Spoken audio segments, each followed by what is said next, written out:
Kamusta sa lahat? Maligayang pagdating sa aking channel. Nandito ako na may magandang video. Ngayon ay ibabahagi ko sa iyo ang isang bagong video ni na Ozgie Yagis at Gokbert The Mercy. Salamat sa lahat ng maaga. Sa isang nakakapanabik na pag-unlad, iniulat ni na Ozgie Yagis at Gokbert The Mercy na ang taus-puso at taus-pusong mga salita ng Turkish actor na si Gokbert The Mercy ay may mahalagang papel sa muling pagkabuhay ng Bono sa pagitan niya at ng nangungunang aktor na si Ozgie Yagis. Ang mga mapagkukunang malapit sa mga aktor ay nagsiwalat na si Gokbert The Mercy, na kilala sa kanyang kamanghamanghang mga pagtatanghal, ay nagtangkang ihatid ang kanyang mga damdamin at iniisip kay Ozgie Yagis.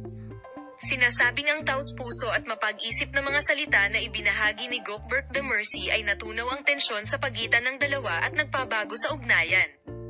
Kahit na ang eksaktong nilalaman ng mga salita ni Gokbert The Mercy ay nananatiling lihim, sinasabi ng mga tagaloob na ang katapatan at pagiging bukas ng aktor ay naging epektibo sa muling pagtatayo ng tulay sa pagitan nila ni Ozgie Yagis. Ang mga tagahanga na sumunod sa dynamics ng relasyon ng dalawa nang may pagkamausisa ay nagpahayag ng kanilang kagalakan at pananabik sa balita ng kanilang pagkakasundo.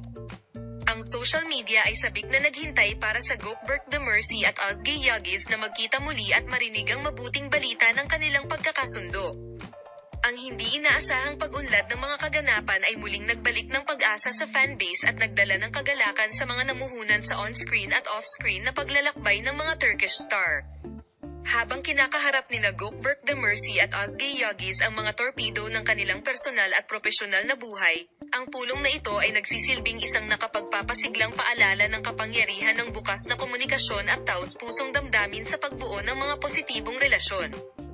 Salamat sa lahat sa panonood ng aking video. Paalam, makita ka sa mga bagong video.